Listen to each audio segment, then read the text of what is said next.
As we covered pretty thoroughly on Tuesday's show, it's July, and that show was July 9th. And so figuring out what you're going to talk about during these portions of the offseason can really be a challenge at times.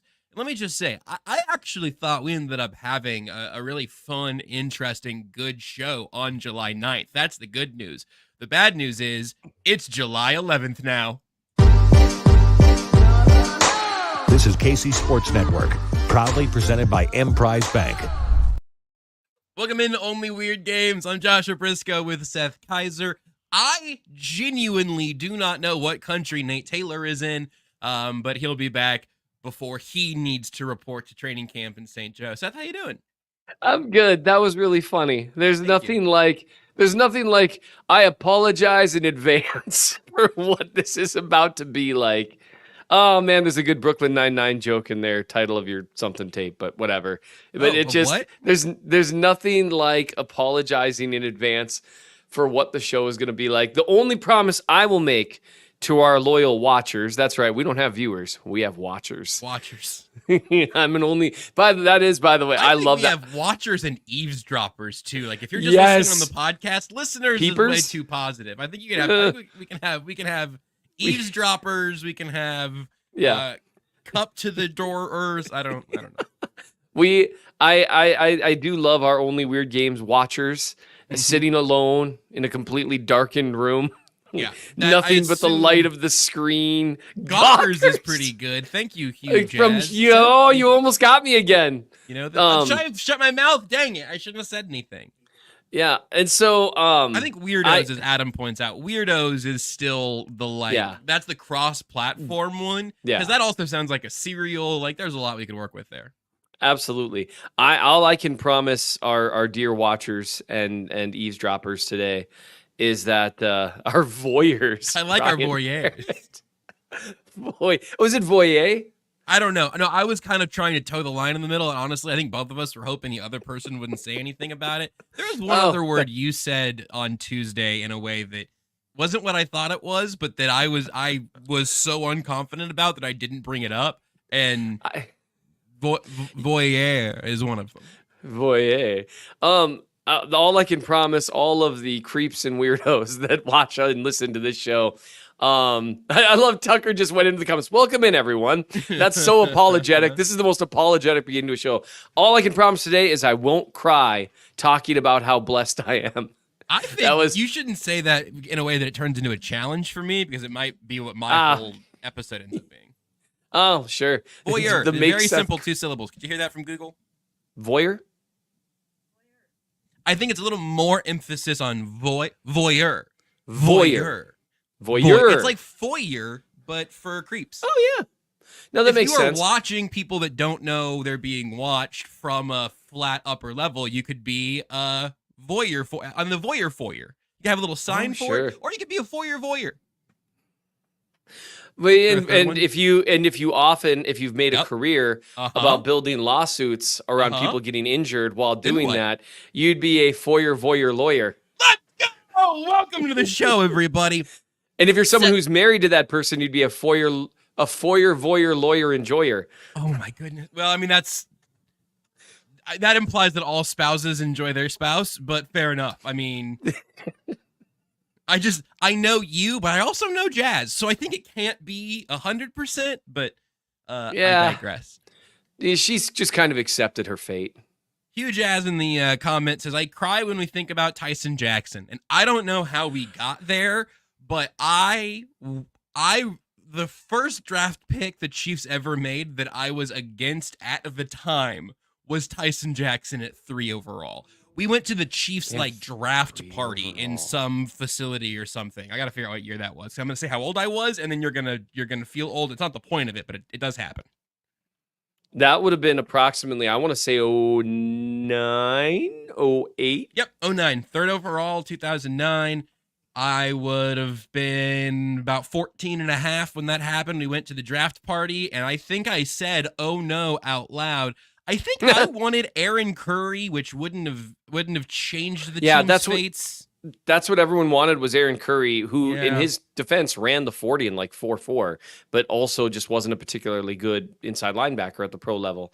I wonder You what he wanna- would look like in the modern game, though, with like more of an emphasis on being fast and stuff. No, It's third why I over. wanted Dorian O'Daniel too. Oh, sure.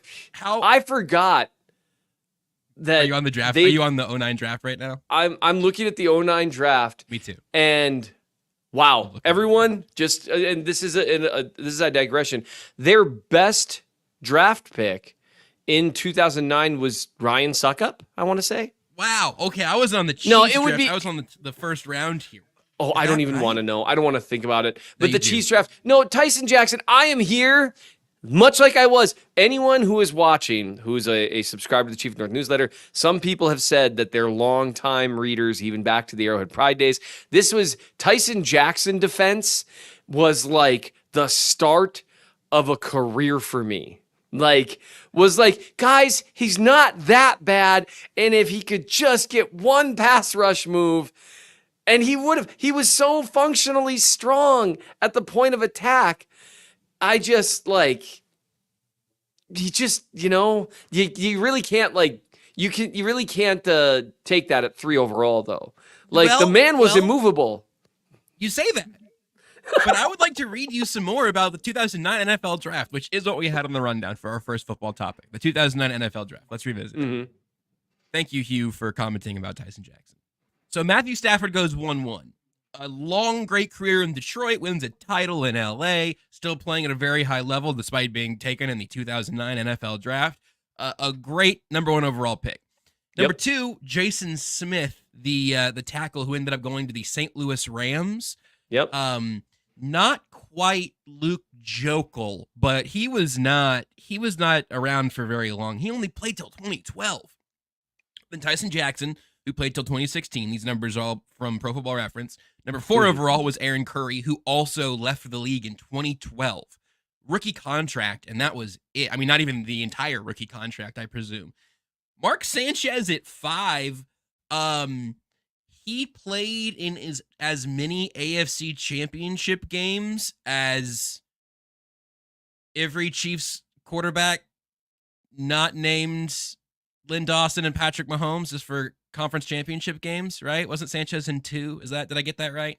Were the Chiefs in 2? No, sorry. I guess it would have to just be Gosh, anyone other than Lynn Dawson and Patrick Mahomes in the rest of Chiefs history total. That's just a weird thing that happened. 6th overall, Andre Smith. Remember him? Yeah. He actually Wasn't a was bad still playing in right 2021. Had a respectable career with the Bengals. Bengals fans love him. And had a not respectable 40-yard dash, which I think hurt that whole process. Google that. Which is hilarious to me, by the way. That's one reason Jason Smith got picked so high. It's because he had a great 40-yard dash. And then you get a guy who was significantly better all throughout college in Andre Smith dropped to 6. Because if there's one thing you really want to care about with your offensive linemen, what is their 40-yard dash in shorts? That, I think, is probably the best tell for what they're going to be as players. I'm going to speed it up here and get through more of the first round. Because, sure. Spoiler here, not a lot of guys you feel just terrible for missing out on in favor of Tyson Jackson. Darius Hayward-Bay at 7, one of the most Raidery picks of all time. Eugene Monroe, BJ Raji, pretty good player for a little while, only played 6 years. Michael Crabtree, great player, went 10. Great college player, good NFL player, I should probably say. He wasn't bad. Aaron Mabin, Noshawn Moreno, Brian Arakpo, who had a very productive career. Yeah. Malcolm Jenkins, Brian Cushing, Larry English, hey K-Staters, Josh Freeman at 17 overall. How long? Robert Ayers, and then Jeremy Maclin to Andy Reid's Eagles at 19. 2009 feels like a very long football time ago. It probably feels like a very long real life time ago too, but my goodness.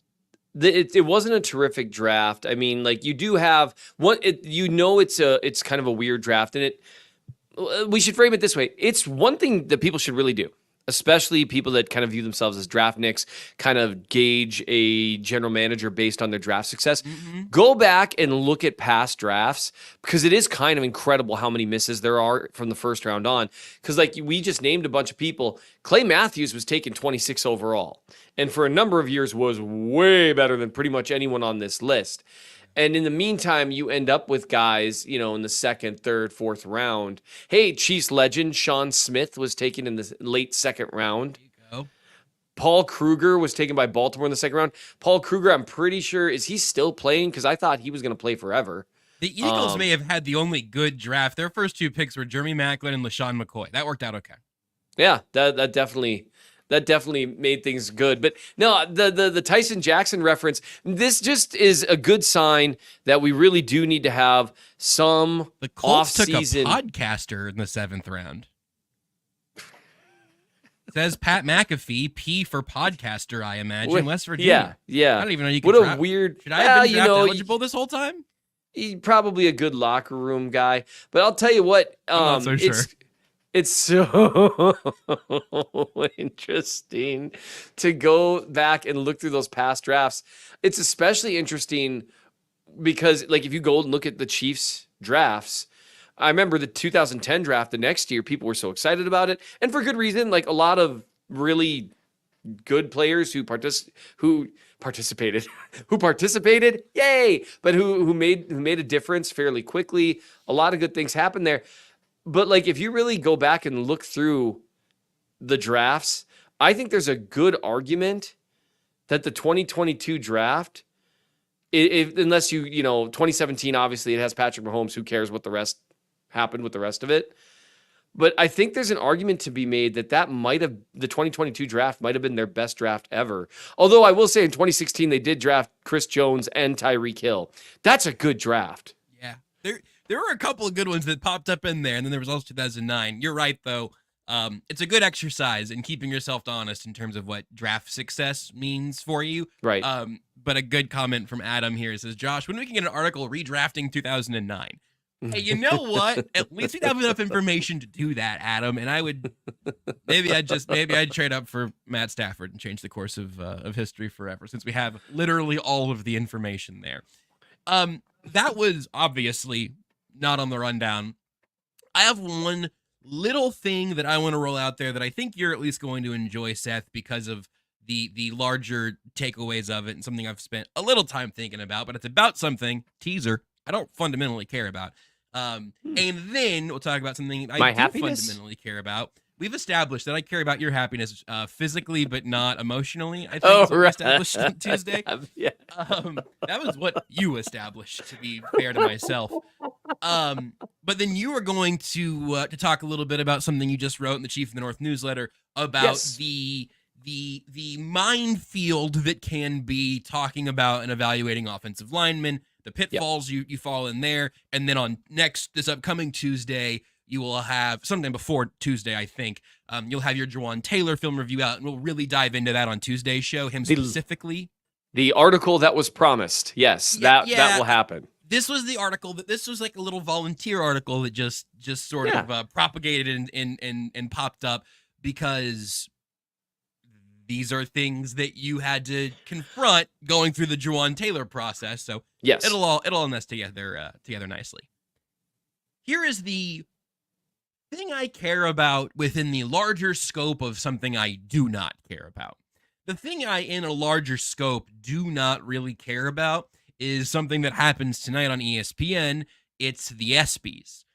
Now, I, just again, kind of in general, I have not yet been fully conditioned to care about these awards when there are many other awards that I already don't care about that have more history or other sort of legacy attached to them.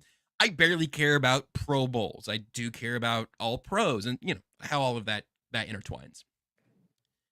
I don't really care about the ESPYs, but I thought something interesting happened that was announced yesterday, which is that Patrick Mahomes, once again, won the award for Best NFL Player. This may seem fairly obvious, even, that Patrick Mahomes is the best NFL player. but he was not the most valuable player in the NFL last year. And this award yesterday, they announced that ESPY early because he could win best male athlete tonight. The Chiefs could be best team for going back to back, but so did UConn, whatever. Maybe the way to give that to the Chiefs after the three-peat. Again, I do not care. But what I do care about, ever so slightly at least, is that we have talked for years now, to our grand credit, I think, about the fatigue that comes in talking about Patrick Mahomes, much in the same way it came for LeBron, much in the same way that it eventually came for Michael Jordan. Although at this point, that conversation in and of itself is... I don't think it ever happened with Michael Jordan, given that he's the GOAT. It sort of didn't, and by that fact, he has like a fake Defensive Player of the Year award that he didn't actually earn. Things like that, right? There was a media landscape, and actually is a different media landscape to your point, Seth. There's a different media landscape. That one wanted to make up more awards to give to Michael Jordan so future generations couldn't argue with his incredible production. Right. We right now are so, Michael Jordan aside, so horrendously saturated, as we talked about Tuesday, in all of this content and all of these takes and all of these storylines about who's great and who's a fraud and who needs to win a real ring and who needs to just win a ring. But Lamar Jackson and Patrick Mahomes both have 2 MVPs. And Lamar Jackson has had a couple of fabulous years. And Patrick Mahomes last year, throughout the course of the regular season, which that award is given out for, he had a frustrating year. It wasn't a bad year. I don't even think I would call it a down year. He himself was tremendous, but the offense was frustrating, and therefore he was frustrated. The Mahomes MVP narrative never even had a chance to come together last year because the regular season was a struggle. In retrospect, it would feel insane to be like, no, Lamar Jackson, best football player that touched a field last year. Like, clearly it's Lamar. You watch the play, Lamar Jackson's the guy. I love Lamar Jackson, not as much as I love Patrick Mahomes, and as much as I love reasonable analysis. Sure. That's the thing that seems very clear to me now, Seth, is that as we get the benefit of 30 seconds of hindsight, like not just getting just outside of the moment, we're going to look back at a lot of MVPs that Patrick Mahomes didn't win. We're going to look back at a lot of awards that were not given to him on a silver platter. And we're going to say, what happened there that we decided that was for Lamar, or eventually something's going to go to CJ Stroud. Oh man, yeah, great football players. Why didn't we just do that for Mahomes every year? And the answer will be, we got bored. Yes, that's absolutely the case. I would say this year, honestly, if they were going to do like a regular season only MVP award, they could have handed it to Josh Allen. I like Lamar Jackson too. I have a soft, we'll call it a warm Lamar Jackson take. Ooh, okay. My warm Lamar Jackson take is that in an effort to make up for some of the terrible draft analysis surrounding him, his college quarterback tape was very, very good. He operated in a pro-style offense. He could clearly throw the ball well, between the numbers in particular. He could throw things on time. I mean, obviously, everything that he does with his legs is unprecedented, close to unprecedented. But there was, of course, a bunch of stuff that got talked about, some things more famously than others, about wide receiver and all this stuff. Some of the hype that Lamar Jackson gets, in my opinion, is some of it, not all of it. I think he's a very, very good quarterback. But the fact that But he'd be a better running back. I get it. I hear you. I understand. No, stop it. Stop it. Do not do that to me. I swear to God. These Lamar. I can't go through that. I think on film, he doesn't throw outside the numbers as well, and people can cherry pick certain things statistically that I don't think demonstrate what's on film all the time. But the fact is, Josh Allen is a better quarterback and more valuable to his team, and he should have. It's weird to me that Lamar Jackson is talked about in the same air as Patrick Mahomes in the sense of MVP stuff, because they're not in the same stratosphere as players. And But I mean, Josh who Allen's is? just so much more cerebral, like pre-snap Stop and reading it. the defense. That I mean, I look at that's Josh not Allen even and I that's think not even cerebral. true though. Like No, that's the no, thing. it's Like ridiculous. the thing with Allen is I think he's a better thrower outside the numbers. That Sure, really is it. sure. He's a little better with the quick game. But and he's just as good a runner, just in a very different way. And so you can build an offense around either of them. They're both incredibly valuable, but it's just it's a goofy thing to me. And that's so my warm take on Lamar Jackson is that he's a very good quarterback, that a very, very good quarterback, even that belongs in the top 10 discussion, maybe the top 5 discussion. Really, really good. But a 2-time MVP, that's like a different kind of player. That's like a different stratosphere. Or maybe what we're witnessing is the MJ portion of Mahomes' career, where he's taking guys who otherwise would be talked about completely differently if it weren't for his existence, right? I mean, imagine if Jordan had never, quote unquote, retired to play baseball for 2 years. Maybe we talk about Hakeem Olajuwon completely differently if he'd never won a couple of titles. Although I don't think the Bulls would have won 8 straight, right? That would have been hilarious. But I mean, so maybe that's what's happening there. It's just a weird thing to me to see someone thrown into that stratosphere of 2-time MVP, where I actually thought it could have been Allen's this last year. That's just me. I can't remember what the narratives were, but whatever happened the last like 4 weeks is probably what kind of set it in. The Ravens were great. They were the 1 seed. They were and a great team. They were great on both sides of the ball, which is not the quarterback's to do, which isn't, again, that like lukewarm could have been Josh Allen's MVP, whatever is fine with me. Yeah. It is so evident though to the 2-time MVP distinction and all of that. We are finding ways at every turn to try to make it seem like Patrick Mahomes is at the front of the group that he's in. When in reality, Patrick Mahomes is in his own group, and we would all be better off if we're like, let's just auto complete the award season. Yes. And if he's not MVP, either he missed some games or somebody else had a ridiculous year. And if that happens, that's fine too. Right. It's another reminder also that if obviously the Super Bowl happening is important, but if our memories just ended at the end of the regular season, right, then Lamar Jackson probably would have won the ESPY for best NFL player. You know what that still probably would have happened. Maybe it would have been Christian McCaffrey.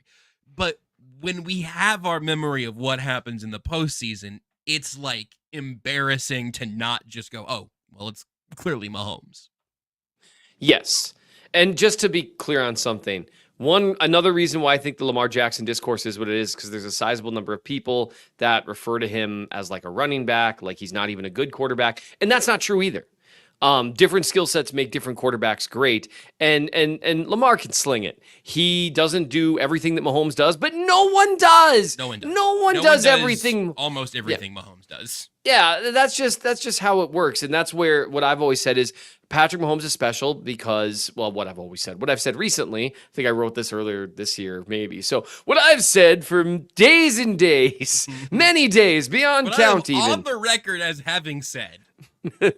is that what makes Mahomes special is he can win like Josh Allen, or he can win like Lamar Jackson, or he can win like Joe Burrow, or he can win like Tom Brady, or he can win like Peyton Manning, or he can win like Alex Smith. Whoever you're naming, he can win like that guy. And that's what makes him different, because those other guys need to win the way they win. And so I agree with you. I personally think it's ridiculous.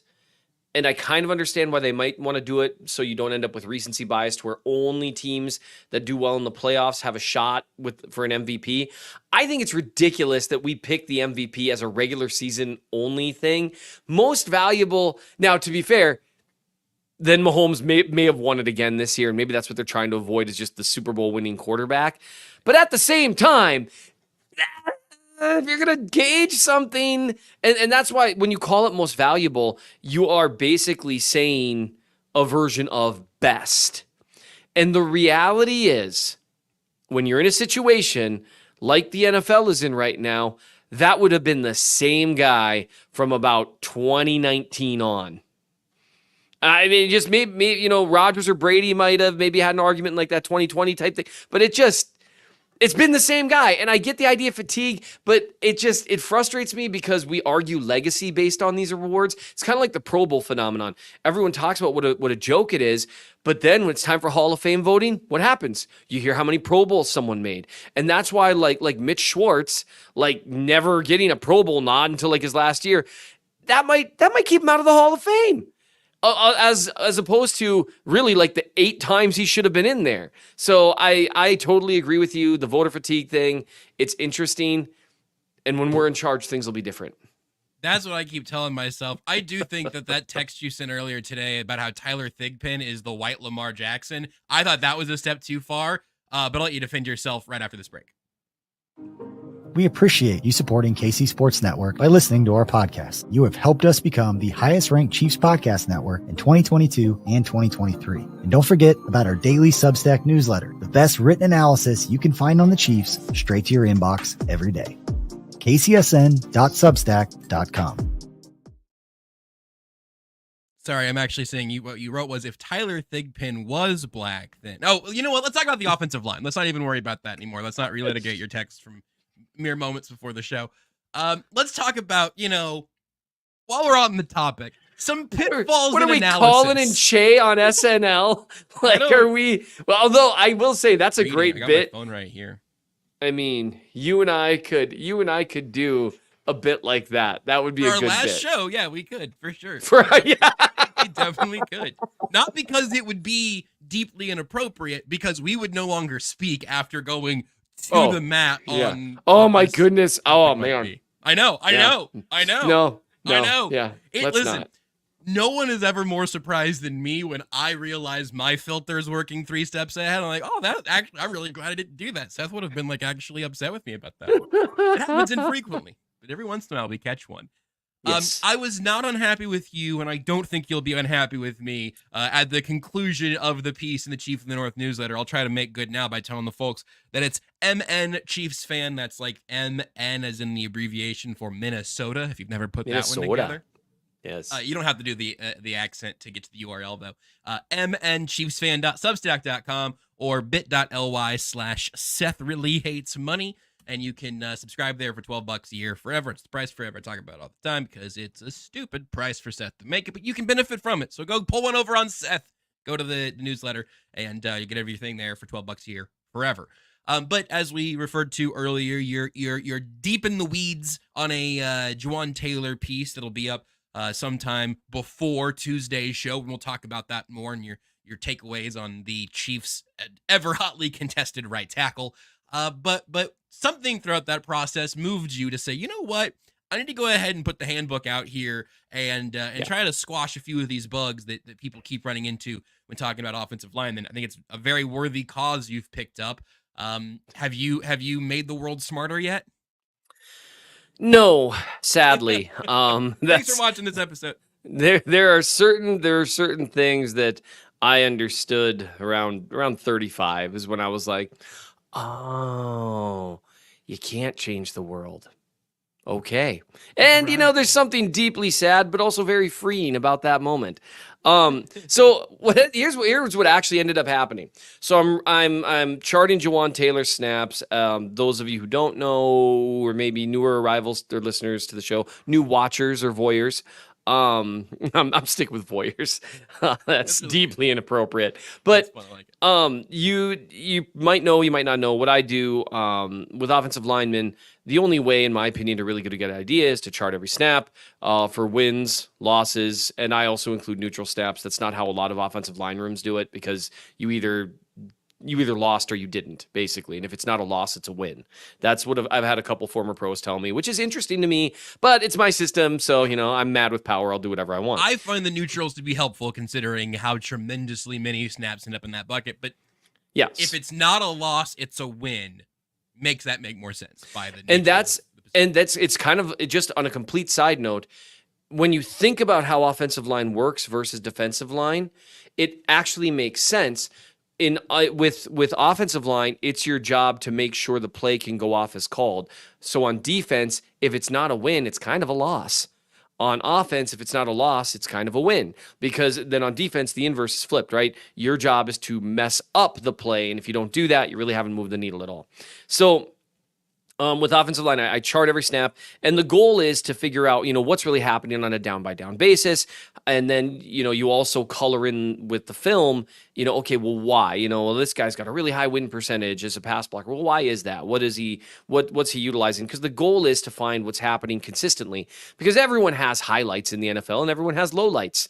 I could splice together a 20-play montage of not Jawan Taylor. Well, I could with any pro, but I'm for purposes of this, of Wanya Morse's rookie season. He only played, I think, 4 games.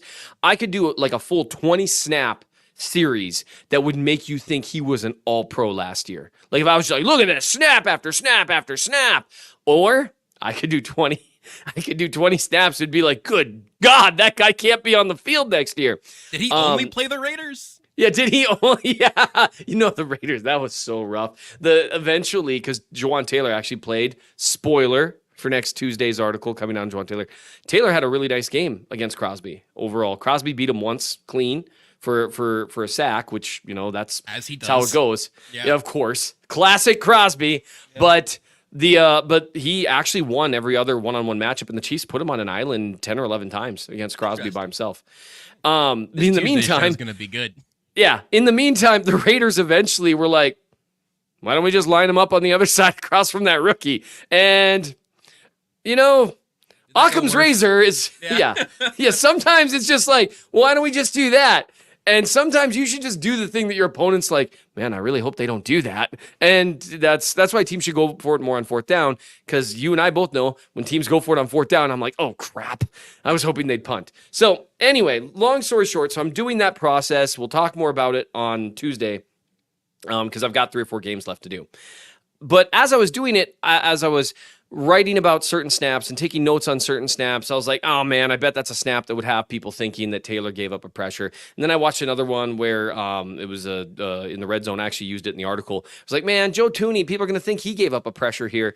And I was like, well, I'll explain in the article. Well, people think this is bad, but it's not. And I was like, man, there's like a whole article here of just kind of common mistakes that when you're watching a game in the moment, right? The vast majority of people, if they are not watching for analysis purposes, you're watching the game for fun. So you're watching the ball. When I watch games the first time, I have people ask me all the time, oh, what do you think of how such is played? I'm like, I don't know. Like, why are you asking me? Oh yeah, I do this for a living. But I really wasn't paying attention because I'm just watching the game for fun. That's why immediately, whenever I write an article that comes out the same night, the first thing I do is rewatch the game, focusing on the player that I'm trying to write about. So because you're only watching the ball, generally speaking, or you're watching the quarterback, or maybe you're watching a few other things, by the time you really pay attention to pressure, it's really after the damage is done. The why, I got to bring this in, the why it occurred has already occurred, and now you're just seeing a dude running at Mahomes. And so your instinct is to look at, well, whose guy would that be? Well, that was the right defensive end. Dang it, Donovan Smith. Or, oh, he's a defensive tackle. Come on, Creed Humphrey. He's coming from the right side of the line. Juwan, what are you doing again? And it's a really understandable impulse.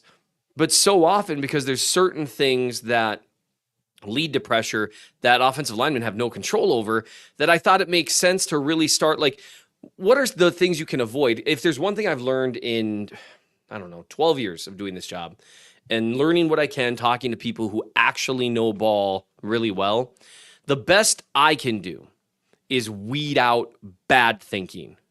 And then I can come up with an okay process. And so that's what I chose to write about here, just a little bit of myth busting. And plus, no one ever sticks up for offensive linemen. Someone's got to do it. Well, because, you're completely right. This is something that I have noticed myself getting much better at over the last couple of years, but it is not a finished product. And I was doing the post-game show for 5 years, whatever it was, where the analysis was relatively instant. I've gotten better at almost like unfocusing my eyes in real time and seeing more of the play and not just watching the quarterback or watching Travis Kelce, or not just picking a thing to follow along. But it's still very hard. It's for The fact I won't talk about this guy on Tuesday, okay? But I think Chris Collinsworth does a tremendous job at that particular thing of by the time the replay had started on TV, and I'm sure he's seeing there might be ways he's seeing replays sooner, but by the time the replay is starting, he's like, yeah, so here's what the left tackle and the right guard and the receiver out wide left, they all did something interesting on this play. I'm like, Chris, I saw Patrick Mahomes drop back and throw football. What do you mean the left tackle, right guard, and the X receiver? Like, that's a very difficult thing to do.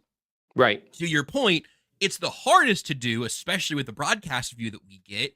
You don't even see 5 guys on the offensive line for the most part. You just get like a blob, and then you see the direction where pressure might be coming from or all of that. So I think people come by this honestly, but it does mean that it's one of the spaces in fan football knowledge that has the highest ceiling of growth still, because we don't really know what we're seeing. So we can go through all of these, and it'll be easier if you're looking at the GIFs that Seth has in the story up in the newsletter. But I don't know if you've got one that you're way more worked up about, or if you kind of want to go chronologically through the story and pick through them. But the Raiders game and the first bailout that looks briefly like Jawaan Taylor did something that actually, as is the case multiple times throughout the story, Patrick Mahomes did the thing. The offensive linemen are figuring it out after it's happened, because that's not really their job. You can start there. You can start wherever you want. You're a grown man. And so one thing that I did is I just said there's 4 things that you can do. One of them, I'll just start with the first one. And this is something that I think a lot of fans, the second they even consider it, most people, maybe they played a little ball even in high school or something, they might understand this intuitively, but have never really thought about how often this effect plays. And so I just said, assigning blame on a bailout.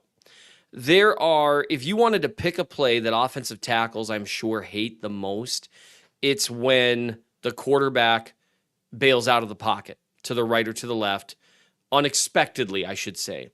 Now, there are times when, let's say, I'll stick with Jawaan Taylor because he's who the film review is going to be about. There are times where, let's say, Jawaan Taylor just gets bull rushed into Mahomes' lap, and then Mahomes has to bail out right. Well, that's on Jawaan Taylor, right? That's his fault. He lost the snap, gave up a pressure, however you want to call it.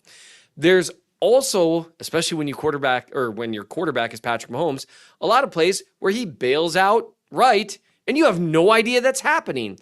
And so one of the most common plays where you'll see a hold on the offensive tackle is when a quarterback bails out to the left or the right, whether it's due to happy feet when he didn't need to, whether it's due to the internal clock kind of going off and he knows he's got to get out of there because 5 seconds have gone by, 6 seconds have gone by, or whether there's pressure from somewhere else. And so the very first play that I picked out is one that it's a pretty consistent thing with Mahomes. He'll try to buy a little bit time. He'll either try to escape through the B gap or he'll try to escape around the edge. Oh, thank you, Tucker. Extraordinaire. If you're a watcher right now. If you're watching, you can see this right now. This is a simple play where Max Crosby's playing it pretty smart. He initially was going to move inside. That didn't work out. So then he basically waits to see if Mahomes is going to roll.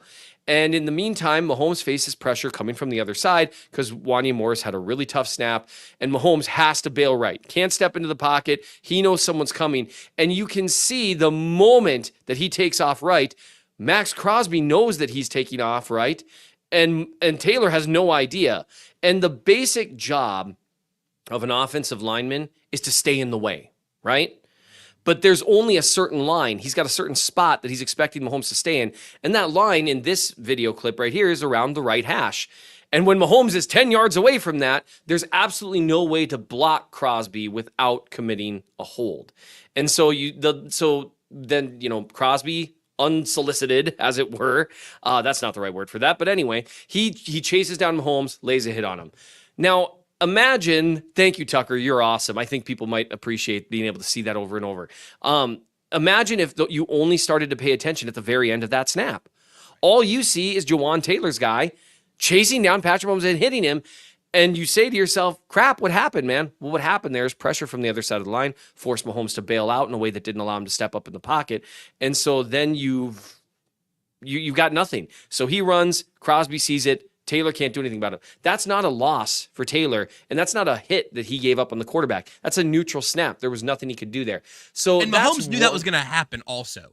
When yes. Mahomes leaves the pocket there, he runs away from the pressure from his blind side towards Max Crosby because he can see Max Crosby. He will know when Max Crosby is suddenly in oblique territory where he's going to leap at him and cut him off at the knees or at the neck, the way Max Crosby goes. Not that he's dirty, Right. he's just violent. That allows Mahomes to at least like go right, and we've seen him turn that into a great play many times. Yeah. But sometimes you run into the guy who's basically playing contain, and it's certainly not Jawan Taylor's fault. Right. Well, and that's where, and I see a comment from Greg in the comments. It's still Taylor's fault. He's making $19 million. It's not. Just like it's not Mahomes' fault for bailing out of a pocket because there was pressure. Mahomes is making $50 million, but you can't fix someone else's mistake. And that's the thing where we got to start thinking about this in terms of the why. Who's making the most money on this play doesn't matter for the purposes of what happens on the play. It's similar to where, if Mahomes got a pass off and the receiver dropped it, I'm not going to be like, dang it, Jawan Taylor, you're making $19 million. On that note, I don't even know if Tucker has this one. I admittedly forgot Tucker had asked about the video clips. Can we go to the Mitch Schwartz one for exercise and right tackles? The Chargers game from down a few. This is in a section. You had a couple other. That Bengals one is also interesting because it's Mahomes missing his window. But talking about where the quarterback moves and where the pressure is coming from, Mahomes talked early in his career about drifting back in the pocket. It was another thing he did to try to buy some time. If we have the GIF, great. And if we don't, I will just describe what happens here, which is that Mahomes takes the snap, he drifts back, and Mitchell Schwartz gets the runaround from, I don't remember who 42 for the Chargers would have been then. I can't recall either.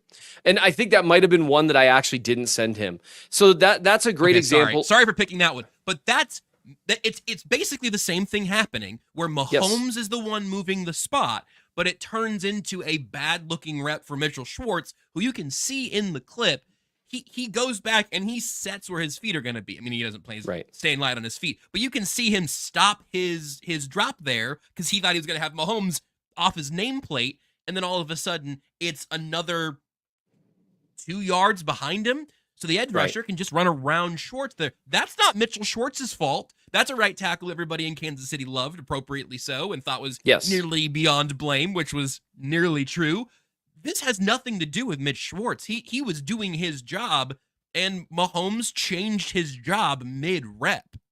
Absolutely. And that's it's a great snap to examine as part of it because you got to look at the entire thing. The Chargers blitz on that play, and so Mahomes often backs up farther than is called on blitzes because he assumes, if he knows he doesn't have the numbers, he assumes pressure is going to start to get home, and so he'll back up to buy an extra second so he can just dot it right over the top. It's a wildly successful tactic. He did it in the Super Bowl on that overtime drive against the Niners. It's how on that crosser to Rashee Rice. He knew they were coming. He bought himself an extra 1 second just by drifting back. The big thing there is, additionally, Eric Fisher loses a little bit to a bull rush, so Mahomes drifts back and to the right. Still gets the ball out, and the blitz doesn't get to him. But anyone watching, Mitch Schwartz guy hits him. But Mitch Schwartz talks about this on Twitter with some frequency, not as much anymore, but I've seen him probably a half dozen times like quote tweet someone that's showing a clip of like a tackle getting beat. And he always talks about the depth of the drop. He's like, they are trying to protect for 8 or 9 yards back. They're not trying to protect 11 yards back. And those 2 yards matter a great deal because you got to think about it in terms of angle. Physics. Yes. Yep. What are defensive ends trying to do all the time? Get to half a man. They're trying to get it to where they are only trying to rush through half of an offensive lineman because these are huge, strong dudes in their way. And so you're trying to get it to where you're only fighting half of him, right? And the thing is, if you're trying to get through half of me and the target you're trying to get to is a yard to my right, that 1 yard makes a huge difference as opposed to someone being right behind me. And so it creates through half of you or through your shoulder. It's going through your high five. Like that's what the actual. Think about it. Let somebody stand in front of you and open punch you in the shoulder, and then open punch you in the hand, and then open punch you in the chest. Your leverage changes. Absolutely. And one thing, because I see some people asking in the comments, we want to make sure we don't take this too far, like asking, so what percentage of our Pat sacks on him? I also want to talk about this very bad, and then I will let you continue to talk about it. It's very play dependent. And that's my point. I'm not making an overarching point on, hey, it's always Pat. Hey, it's always the line. That's a very different conversation to have. The point here is that you can't just take a look at who hit Mahomes and assume that, oh, that must have been a loss on someone. Now, and it also, just because Mahomes bails out on a pocket doesn't mean he did something wrong. Like I said, could have been pressure from someone, and it could be, there's another clip that is against the Raiders, actually, where Taylor has a really good rep against Crosby. I don't know if Tucker has that one. Oh, hey, here's that, man. Video editor extraordinaire.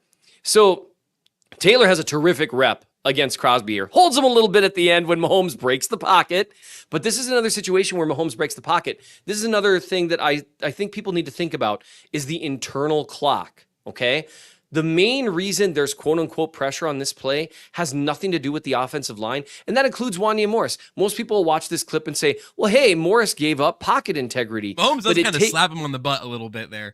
He does. But what you can take a look at here is you think about internal clock for a quarterback. NFL quarterbacks know they've got about 4 seconds to get rid of that ball or to do something, because most lines, you just can't pass protect for much longer than that.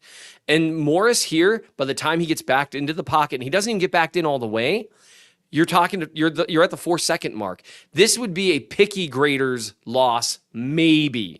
And Mahomes, the bigger issue here, he doesn't have anyone open. And I didn't show the all 22 angle of this play, and I'm sorry I didn't do that, but let me just tell you, I looked. No one was open. So Mahomes takes off down the field knowing that his options are bad and they're not going to get better, and that internal clock has gone off. So that's a second thing, and there's a couple more there, but this is one of my favorite ones because you hear the terms internal clock brought up with some frequency when guys are coming out of college.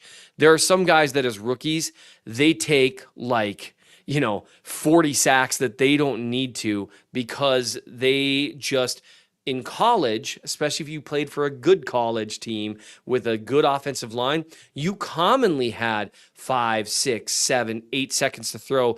And you also were, compared to the guys rushing you, on average, you were just as good an athlete maybe, or almost as good an athlete, as opposed to now, these guys are absolute freaks. They weigh 300 pounds and they're faster than, it's just ridiculous. Those are the guys, they've got that internal clock. And so if you think about that when you watch, and this isn't exclusive to any player, you just have to ask yourself, okay, yep, that guy gave up a pressure. But if it was at the 5 second mark, that's kind of a shrug. That's more either play call or receivers or quarterback at that point. And now, am I saying Mahomes is constantly missing guys? Of course not. I chart those snaps. He very rarely misses open guys. But it's just always so important to ask yourself why something occurred. I did have someone ask me, and this is a related question, does Mahomes always, or maybe it was more said as a statement, does he always bail out right? He often does, but he's also one of the few quarterbacks in the league that will spin and then bail left, because he can throw moving left. He doesn't do it a ton, but some quarterbacks never do it. Josh Allen. Some quarterbacks, Josh Allen, even with the arm talent, don't do it. Cop Josh Allen. Yes, and Allen, he'll do it once in a blue moon.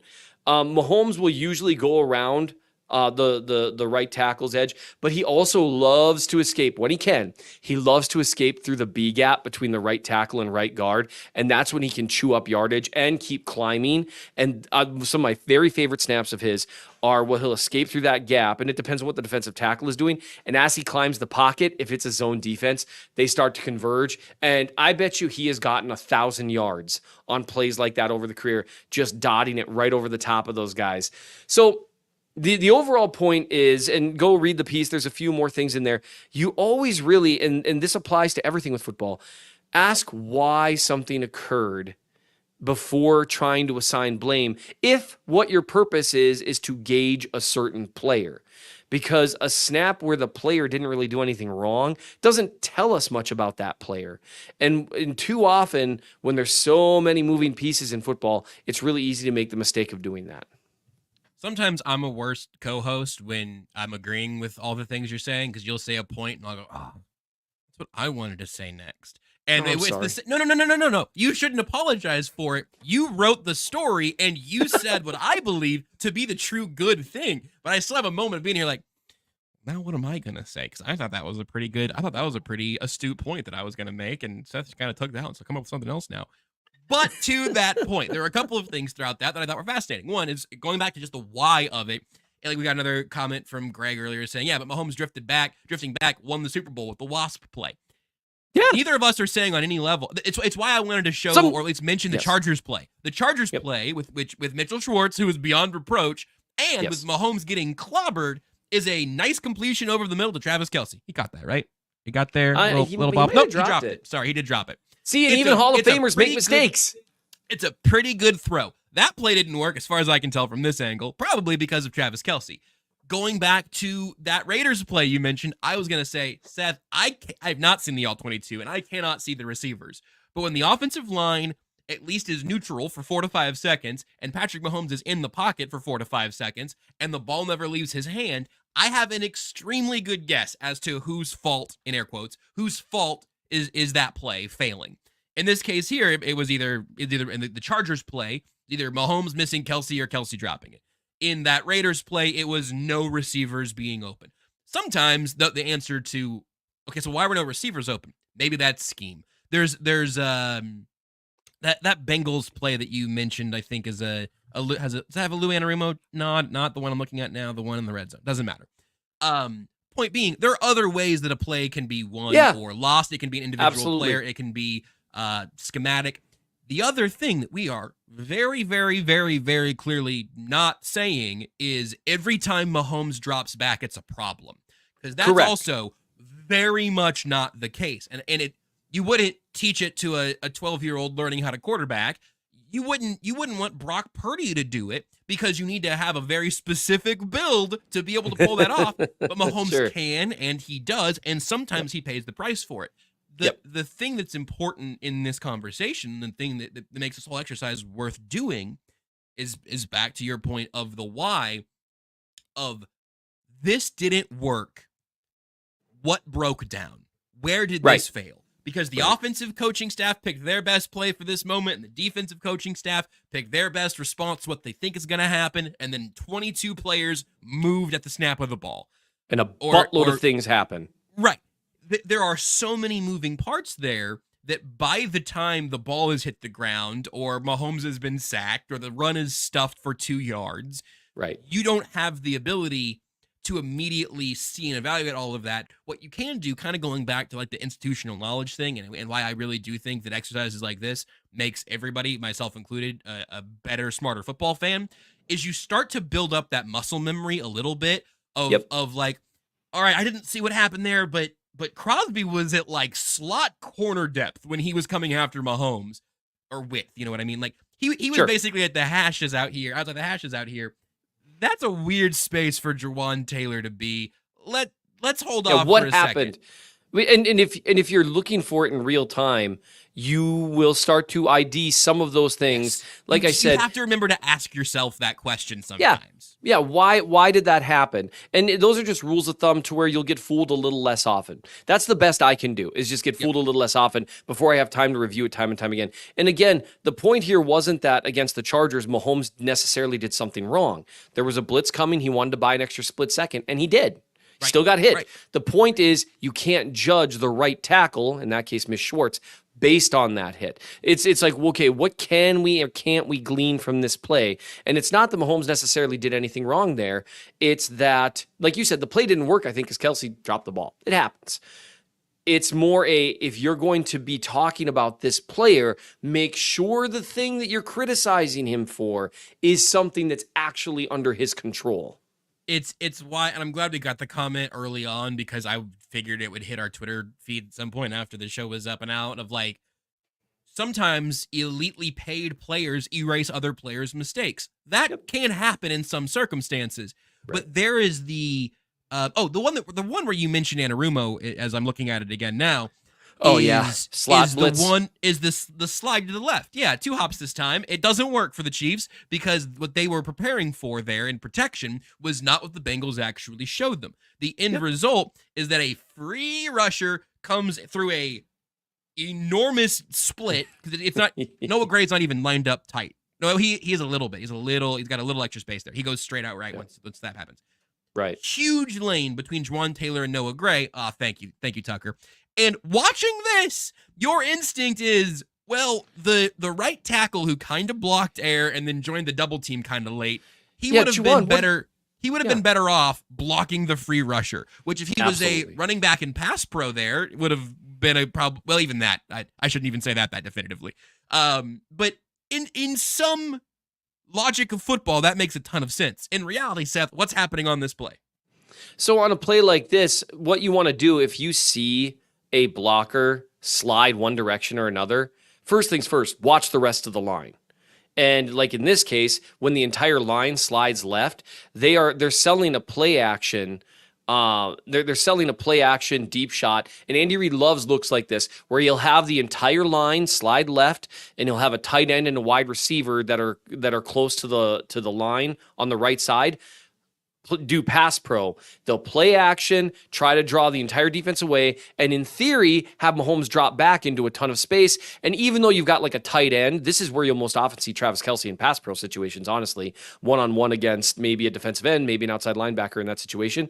Then in theory, yes, it's one-on-one there, but it's with a ton of space, so he's got room to navigate, and they're trying to dial up a shot play over the top.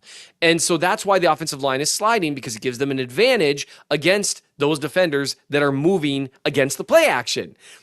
The problem in this case, they threw a slot blitz. They threatened an inside linebacker blitz by 57 up the middle, which means that Trey Smith had to account for him. And so it just... They won the numbers game. Anarumo correctly guessed what they were going to run there, called the perfect thing to set it up. And what happens is, and the reason I know this particular thing as much as I can know anything without being in the huddle, is because one time I publicly blamed an offensive lineman for missing a blitzer like that, and that offensive lineman tore me apart because he saw it and was like, "That's not my job, you jackass." And I was like, "Oh crap, please tell me, I'm sorry." And he was like, "No, the assignment, it's a slide left. And so I'm supposed to slide. That's not my guy." And when you're an offensive lineman and they call a slide like that, you don't freelance. Exactly. Like Yes. This is the end of sometimes great players cover up other mistakes. This is the end of that conversation, because if Right. Chris Jones sneezes in the wrong direction, it's a 4-week conversation cycle. It's like, I don't know what this Chris Jones fellow's doing. Doesn't he understand how fragile a run defense front is? And on the other hand, it's, do you know what we would all correctly do to Juwan Taylor if the inverse of that happened, where the entire line went left and he went right, "No, left a gap guys, for the because I got a this is bad what would feeling happen about this one." This is what would happen. They thought they had an inside linebacker blitzing up the middle, and that slide left means if that guy, the more likely blitzer, is coming, that means Taylor has to take the defensive tackle there. Right. So imagine the world where they do it that way, because remember, they're dealing with probabilities. They don't know what they're doing for sure. Imagine if he slides right while everyone else slides left, and he just leaves the tackle block. Remember Chris Jones in the last defensive play of the Super Bowl? That's what happens when you slide the wrong way. Someone screwed that up, by the way. Someone screwed up that play call, and because you had two linemen sliding different directions. And that's why, you just have to think about protections. Just because a free blitzer sprinted by a lineman's ear doesn't mean that was his guy. You actually in the clip can see Juwan Taylor looking at him like, like, I think I'm supposed to, I would really love to do that. And that's, KL368 says something big Lou, please get that man out of Cincy. Lou Anarumo does a better job against Andy Reid and Patrick Mahomes than almost any other defensive coordinator. And it's so irritating, but he does a great job anticipating some of Big Red's tendencies. And so that's something to think about too, whenever you're trying to, this lineman does this, that, and the other thing. A lot of the times the protection stuff is schematic, or it's called out by the quarterback or the center, which means, these other guys, they're just doing what they're told there.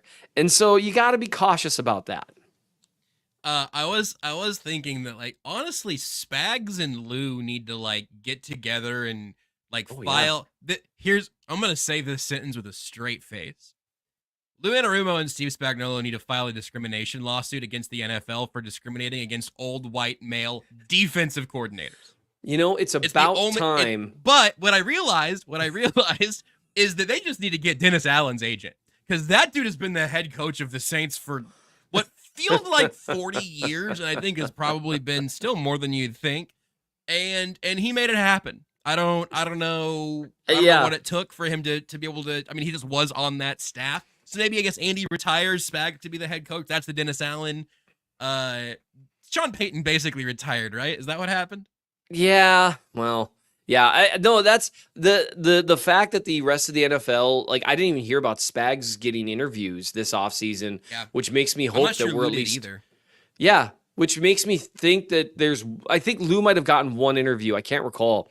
But that makes me hope we've got another year or two of Spags, because he really, like we talked about after the Super Bowl, to shift gears a little. I mean, he is one of the core. He is one of the core guys. There's a reason they didn't win it all in 2018 and they did in 2019. And part of that, I think if you put Spags as the defensive coordinator on that 2018 team with that pass rush, I think they go all the way that year, and that's going to bother me. Which, I'm thinking about how mad that should make me now. The last few years have really helped, I guess, because I don't even think there's a doubt. Yeah. But what is that Spags wasn't ready to coach yet. That was his year off, right? He coached the year before and then took a year off, and then the Chiefs decided that Bob Sutton had finally shown him enough. They 1,000,000% knew they were hiring Spags. I will never forget watching. And maybe he didn't feel like he could do anything else because Brady was locked in and it was tough. But I will never forget watching him call two-man over and over and over, and Julian Edelman just going over the middle of the field over. Losing to Gronk and Brady I can deal with. Losing to Julian Edelman is like, come on, man. Really good on podcasts, though. I do. He's a hoot. We're over an hour, which means we're not going to get to off-season lessons. And I have a stat for you. Raphael asked a question that I was already checking on some details for here. Ooh. Raphael says, Spags is our new head coach after Andy. Ooh. Seth, you'd be okay with that, right? Like that whole succession plan. Ooh, maybe not. Nagy sticks around. He's a assistant head coach, offensive coordinator, keeps them, Nags is here. Nags isn't going anywhere. It's Spags and Nags, baby. In the grand scheme of outcomes, Seth, Steve Spagnolo being the head coach in waiting after Andy retires makes some sense, right? It does. Fair enough? You could do a lot worse than Spags as your head coach. What if I told you that Steve Spagnolo is 2 years younger than Andy Reid? Come on. 66, 64. But then why isn't Mike Florio writing about his retirement? Well, because he's bad at his job.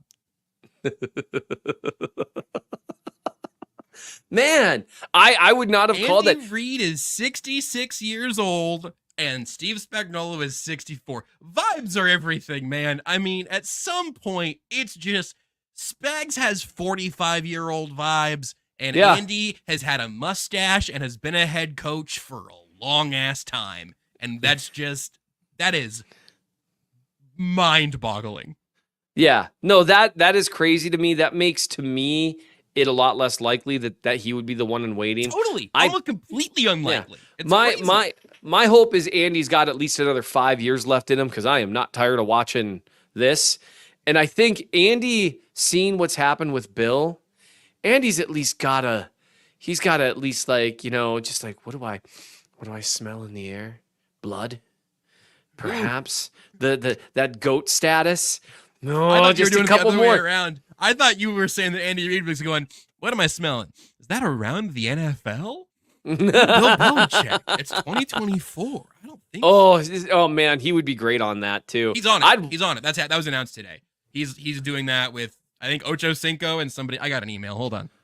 Wait, that Belichick is, or that Andy is? Belichick. Sorry, Belichick. Oh no, I meant Andy and Belichick doing a show together.